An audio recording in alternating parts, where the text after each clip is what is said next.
Bonjour et bienvenue sur Quizy pour ce temps de parole en direct à la télévision, à la radio et sur les réseaux sociaux. On va parler sécurité, on va parler police aujourd'hui ce matin avec Bakar Atoumani, le secrétaire départemental des Nance Police. Bonjour. Bonjour à tous, bonjour à toutes. Bienvenue, merci d'être présent ce matin. Alors, première question Bakar, 2 jours d'assises de la sécurité, émeute après qui a fait parler, qui avait beaucoup de bruit. Est-ce que pour vous, vous avez le sentiment que ces assises ont été une réussite? Alors, nous, Alliance Police Nationale, d'abord, on a été conviés aux assises et moi j'ai participé aux 2 jours et on a eu à se prononcer sur la production, en tout cas, qui était demandée. Pourquoi je considère que c'est un succès? C'est un succès d'abord au regard de l'organisation, au regard du nombre et au regard de toute la réflexion qui a été menée tant par les autorités administratives, politiques, associatives, en tout cas ceux qui ont pu se déplacer. Et déjà, c'est un succès à ce niveau-là. C'est la première fois qu'on a eu à Mayotte, voilà, une organisation d'ampleur qui a pu rassembler les uns et les autres pour que Paris, à un moment donné, prenne en compte Mayotte. Parce que les assises, c'est quoi aussi? Les assises ont montré une chose, c'est que les Mahorais sont déterminés à tenir à ce contrat social et à le montrer à l'échelle nationale que nous aussi à Mayotte, on tient à la cohésion sociale. Et Mayotte fait partie de la République. Donc c'est juste le moyen légal, en tout cas, pour tous, de montrer à ceux qui sont à Paris, et nous l'espérons que ceux qui sont à Paris prendront en compte tout cet investissement pour que le document qui sera produit à l'issue ait un bon écho ou un écho favorable auprès de nos ministres et auprès du gouvernement. Parce que si rapidement on n'a pas de mesures concrètes, ça voudrait dire, en tout cas le gouvernement donnerait l'impression que les Mahorais ont tout fait, mais que finalement ils restent quand même oubliés. Oui, parce qu'on parle d'une centaine de propositions, on parle que il y aura une synthèse début décembre. Tout à fait. On sait que le ministre des Outre-mer va venir bientôt, donc ça coïncide peut-être avec ça. Qu'est-ce que vous attendez comme décision du gouvernement là maintenant? Nous, la décision, c'est d'abord la mise en application de ce document, tant sur le volet policier, c'est-à-dire que nous, Alliance Police Nationale, d'abord davantage d'effectifs. On l'a dit, les effectifs, c'est d'abord à l'État. C'est récurrent. Hein, oui, mais il faut quand même les compléter parce qu'on a vu quand même que le recrutement, c'est pas si simple. Ce que nous demandons davantage de garants de la paix à Mayotte, et nous avons des jeunes Mahorais à métropole qui peuvent nous aider, et même des jeunes métropolitains, mais qui souvent restent bloqués. Ça veut dire qu'ils doivent 5 ans à Paris ou 8 ans. Alors qu'ici, on a besoin de ces jeunes-là fougueux, en capacité d'aller au contact et de montrer qu'ils sont là et alors disponibles. Pourquoi ils sont bloqués à Paris? Parce que en fait, quand vous passez un concours, il y a des règles administratives qu'il faut appliquer. Mais la situation de Mayotte aujourd'hui relève de l'exception. Donc il faudrait que le gouvernement soit dans l'exception. Parce que les assises, c'est l'exception. Oui. Et si après, on a eu les émeutes anti-terre, mais pourquoi il y a eu les émeutes anti-terre? C'est parce qu'en face, ils se sont dit, attention, il faut aussi qu'on existe parce que ça commence à devenir chaud pour nous. C'était une provocation? À mon avis, c'est une réelle provocation et c'est d'ailleurs la preuve que ça commence à fonctionner. Parce que quand les gens sont dans leur cocon et ils bougent pas et qu'ils sont pas perturbés, ils y restent, ils font comme ils ont envie, ils ont l'initiative. Là, ils ont perdu l'initiative. L'initiative a été prise par les autorités et les policiers qui sont là et réalisent le travail tous les jours. Donc ils l'ont manifesté. Il y aura des réponses immédiates. Alors justement, Bakar, parmi on a reçu pas mal de syndicats de policiers ici. Parmi vos doléances, en tout cas, qui reviennent souvent, c'est ce manque d'effectifs, notamment aussi ce recrutement de nos jeunes qui sont partis. Aujourd'hui, on sait entre les concours internes et externes, et c'est toujours souvent un problème. Mais s'il y avait une autre proposition que vous aurez pu amener, en tout cas, dans ces assises, à part vos propres doléances, parce que vous avez vos doléances en interne, mais là, en assises, avec tous les acteurs qui étaient présents, qu'est-ce que vous, concrètement, vous avez proposé qui serait en symbiose avec tous les autres acteurs, notamment les associations, les autorités et plus la justice? Alors, très bonne question. J'ai pas voulu la compléter de suite, mon propos, mais je dirais Alliance Police Nationale, c'est d'abord de la coopération. Souvent, on nous a dit diplomatie, diplomatie. Il nous faut de la coopération avec les îles voisines. Coopération alors, diplomatique, si on veut, mais entre les justices. Nous réclamons, par exemple, la mise en place d'une direction, une antenne direction centrale de la police judiciaire. Pourquoi ? Parce qu'on sait que beaucoup de délinquants viennent taper chez nous et rentrent de l'autre côté. Il faudrait qu'on ait un moyen de surveillance pour que cette coopération puisse voir le jour et que ces gens ne viennent plus taper chez nous et partent ailleurs. Il faut qu'on ait la capacité de traquer tous ceux qui sont à Mayotte et commettent des infractions et profitent des Kwassa pour se barrer ailleurs. Ça, c'est une réelle mesure. Également, sur le volet préventif de la prise en charge de ces jeunes. Tout à l'heure, j'ai écouté votre intervenante ici et j'ai regardé le dessin qui est magnifique. Mais comment expliquer aux enfants qu'il y a la fermeté si au départ, on ne leur a pas expliqué ce que c'est que la fermeté et la prise en charge. Ça veut dire que pour moi la prévention et la répression c'est deux choses ensemble. Quand on Alliance Police Nationale il faut davantage de fermeté, mais pour les adultes qui ont conscience, qui ont l'intention, parce que la notion d'intention est importante.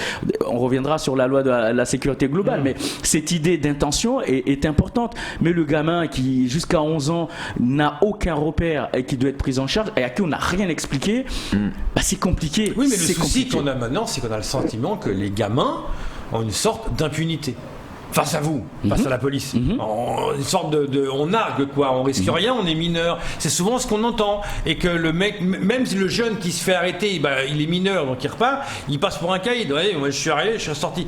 À un moment donné, il faut quoi ? Il faut... C'est dans la prise en charge, comme on le disait, si on doit enseigner à ces jeunes-là les règles de vie, il y a ce que l'on appelle les structures ouvertes ou fermées. Aujourd'hui, je le disais, Mlésie, ça ne fonctionne plus parce que les gens viennent pointer, après ils vont ailleurs. Il n'y a aucune notion de contrainte. Et la notion de contrainte est importante pour les gamins pour qu'ils sachent justement qu'à partir du moment où on a franchi une certaine ligne, c'est soit la prison, soit on est sorti de sa famille pour aller, mais la plupart ils sont déjà sortis de leur famille. Donc en tout cas, l'éducation, c'est aussi faire en sorte à ce que ces jeunes soient pris en compte rapidement à travers des solutions alternatives ou des propositions alternatives et à encadrer pour qu'on leur enseigne les bases. Beaucoup ne savent même pas que porter un chombo sur la voie publique est interdit et qu'on peut se faire interpeller pour ceci. Et ça passe par là déjà. Donc il y a un manque de fermeté ? Il n'y a pas un manque de fermeté. Il doit y avoir davantage de fermeté, mais associé à la prévention ou à l'explication. Oui. Donc il y a un manque de prévention. C'est ça. Moi, je pense qu'il y a un manque de prévention auprès de nos plus jeunes, et la fermeté doit arriver pour les adultes, pour les mineurs d'un certain temps où on ne peut plus faire grand chose, et pour cela il faudrait les sortir de ce territoire. On le dit, quand on sait qu'un mineur de 14 ou 13 ou 15 ans est impliqué sur plusieurs faits, il faut être en capacité de lui dire c'est fini Mayotte pour toi. Il faut partir ailleurs. Souvent, ça a été répété, ce n'est pas encore traduit sur l'opérationnel et concrètement, les Mahorais ne voient pas le résultat. Donc moi, je prends deux volets. La prévention, mais prendre en compte nos jeunes. Et la prévention, c'est aussi dans des structures fermées. C'est important. Et la fermeté, être capable d'enfermer et de sortir de ce territoire ceux qui menacent les libertés de tous. Alors, justement, le préfet a demandé aujourd'hui à ce qu'il y ait plus de la mutualisation, en tout cas des efforts, notamment dans le Grand Mamoudzou, entre la police nationale et la police municipale. Sauf que on a des quartiers, Bakar, aujourd'hui où habitent même ces policiers nationaux et la police municipale. Donc on a l'impression que des fois le policier de proximité qui est la police municipale a peur, par exemple, d'approcher ces jeunes ou a peur de représailles parce que j'habite même dans ce quartier. S'ils savent que je suis policier, c'est fini, ils vont venir chez moi, ils vont brûler ma voiture, ils vont s'attaquer à ma famille. Là aussi, est-ce qu'il n'y a pas un vrai travail de fond déjà dans nos quartiers, nous qui habitons dans ces quartiers même? Alors vous revenez, vous vous souvenez, en plus c'était ici quand j'avais dit la sécurité affaire de tous. Aujourd'hui à Mayotte tout le monde en parle. Oui. Je vous remercie d'ailleurs de m'avoir laissé cette opportunité, mais ça revient à quelque chose de très simple aussi. Ça nous ramène à la loi de sécurité globale aujourd'hui. Bien sûr. C'est davantage de protection des policiers. Comment voulez-vous que les policiers réalisent leur mission quand eux-mêmes, leurs familles sont menacées? Alors je parle de Mayotte, mais vous vous rendez même pas compte à Paris. Paris. Moi, j'étais à Paris en compagnie d'intervention. Tous nos visages étaient sur CopWatch. C'est un site qui existe. Vous tapez CopWatch, COPWACH, vous avez les visages d'un milliard de policiers. Et c'est pour ça qu'il y a toute cette polémique quelque part en disant on interdit maintenant de filmer les policiers, on interdit maintenant de mettre ça. Ça fait polémique. Mais ça fait polémique, mais parce que c'est pas le journaliste comme vous ou Camar qui reste embêté, parce que vous avez l'accréditation, vous avez la possibilité même d'être protégé pour rentrer dans les manifs et filmer. Ouais. Moi, je l'ai vécu. Le problème, c'est ceux qui ont les images et qui les utilisent différemment pour menacer les uns et les autres, parce que vous êtes à Paris, vous faites un service d'ordre public à Paris même, une manifestation, après vous prenez le train, vous rentrez chez vous, vous n'êtes plus en tenue, vous êtes protégé par personne, vous êtes le policier ou le citoyen de tous. Ça part de l'idée de protéger plutôt le policier, mais comment après ça touche une liberté d'expression certaines des fois, des gens qui sont avec leur smartphone, c'est facile aujourd'hui, un jeune lambda, ça pas Camar ni moi, un journaliste qui vient sur le terrain, qui prend en photo, qui met sur Facebook, il a le droit. Eh bien voilà, et c'est pour ça qu'il faut trouver un équilibre entre la diffusion, les commentaires qui vont et les messages qui sont envoyés. Ouais. Il y a plusieurs faits quand même, et il faut que chacun prenne la mesure de la chose. C'est-à-dire qu'on demande à nos fonctionnaires de police ici à Mac, qui sont en brigade d'anticriminalité, qui sont dans des communes extérieures à Mamoudzou, qui travaillent au GSP la nuit, qui travaillent en brigade, qui sont visibles par tous, d'être fermes sur des manières de faire. Et une fois qu'ils sont fermes sur les manières de faire, on leur dit rentrez chez vous, si vous arrive quelque chose, on essaiera de voir. Et surtout s'il arrive quelque chose à votre famille, on essaiera parce que la liberté de presse. Oui, enfin en attendant, on a quand même un gros problème. Donc moi je pense qu'il ne faut pas aller sur des oppositions. Il faut compléter les mesures à ce qu'il y ait un équilibre, parce que la démocratie c'est aussi la liberté d'informer, et on voit bien que dans des endroits où il n'y a pas cette liberté d'informer de presse, ça coince.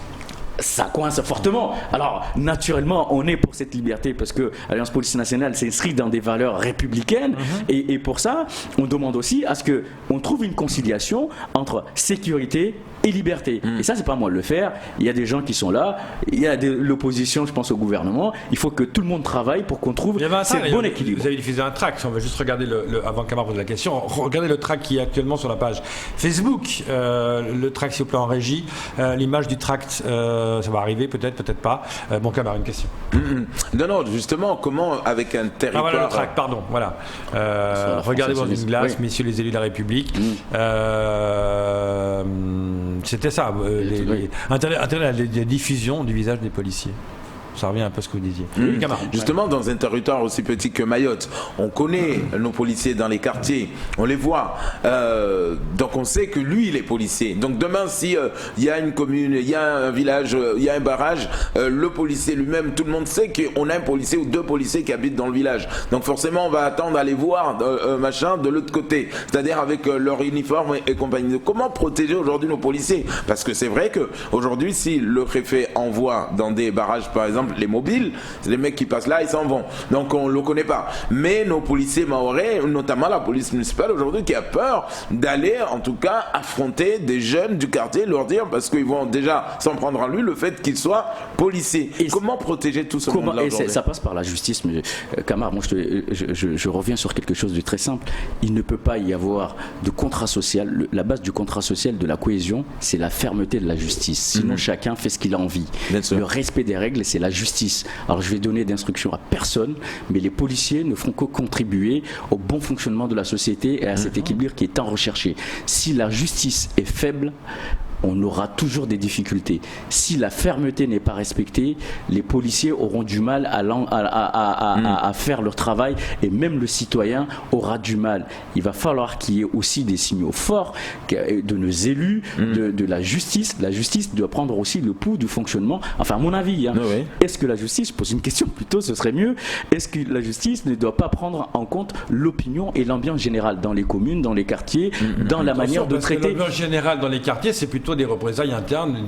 Ils sont ben voilà, vénères, et ben il arrive un moment quand on a réussi à identifier ceux qui insufflent ces mauvaises idées et ces mauvaises actions soient sévèrement punis, et on aura peut-être là un début de réponse, soit les enfermer ici à Mayotte, soit à l'extérieur. Nous, policiers, on contribue à ce que tout fonctionne normalement, mais si à côté, la justice considère que souvent il vaut mieux laisser faire parce qu'il y a des garanties de représentation et ceci et cela, le jeune, il ressortent, comme le disait tout à l'heure Léo, ressortent et viennent narguer le policier municipal qui lui a dit ah ben t'as vu mon gars, c'était rien, et la prochaine fois, avec des menaces. Alors les menaces, sachons que les menaces à ton égard, à l'égard des policiers sont également réprimées.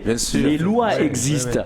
Il en va de la responsabilité de nos autorités, je dis bien de nos autorités judiciaires, tant les juges que les parquetiers, de prendre la mesure de la chose ici et de faire en sorte à ce que la fermeté gagne cette île et pour que les gens puissent vivre sereinement. Il en va... Il y a eu un message clair en Petite Terre avec la gendarmerie qui est descendu en nombre, notamment à la vigie ou comme ça, pour montrer qu'ils sont présents par rapport à la sécurité. Vous faites la grimace, ça vous semble pas pertinent ? Alors, je ne dis pas que ça ne me semble pas pertinent. Je dis juste qu'encore une fois, il y a des mesures urgentes d'ordre public et il y a des mesures de court et long terme qui relèvent plutôt du judiciaire. Ça veut dire que en ordre public, c'est toujours la même façon de fonctionner. Vous avez une manifestation, vous avez des violences, à un moment donné, ce qu'on recherche, c'est quoi ? C'est la paix. On arrive, il faut tempérer les choses, ça se calme. Mais sur le long terme, ça donne quoi ? C'est ça. Alors on va arriver à un moment donné avec un volume global d'effectifs en tenue imposant. Ok, sur le coup, le feu est éteint. Ça calme. Oui, mais après... Attendez, on joue au chat à la souris. Non, mais j'allais dire, après, ça commence en Petite Terre avec la gendarmerie. Est-ce que la police va faire la même chose à Mamoudzou ? Est-ce que vous allez faire aussi des actions ? Parce que c'est clair que si nos mômes, ils voient de plus en plus de policiers qui se baladent. Regardez, c'est simple, quand on est à l'aéroport, on voit l'armée passer avec les fusils, ça calme.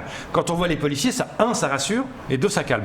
Est-ce qu'il y aura des actions comme ça ? Est-ce que vous pensez que c'est quelque chose de bénéfique ? C'est ça, il revient, tout à fait. Alors tout à fait, c'est bénéfique aussi sur le coup, mais si on veut, pourquoi je parlais du court et long terme, si on veut aller plus loin, il faudrait davantage d'effectifs visibles, mais pas forcément ponctuellement. C'est-à-dire qu'il nous faudrait davantage d'effectifs en tenue, la nuit, le jour. C'est pour ça que la question de l'effectif, je l'ai abordé tout à l'heure, pour que ces quartiers soient investis et qu'on repousse ces délinquants hors de cette commune, et qu'à travers l'antenne de police judiciaire qui pourrait être créée, rechercher les infractions, les constater et les traduire devant la justice pour que ces derniers soient enfermés.